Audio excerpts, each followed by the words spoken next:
Kenyuma tulala gamalka waqabaja kamuna mnuchu jarka yatakajira tamakan amerika kasa walilla tullalle walsaka kam jetta kuntu talanole shakel tala jarso leimam biyomaka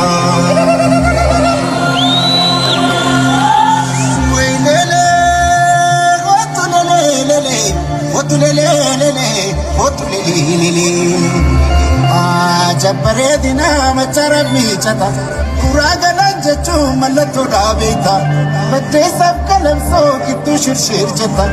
barene umama abba fete chalta shakke kornanitu hayu warqalo ya birki morawa si shani modna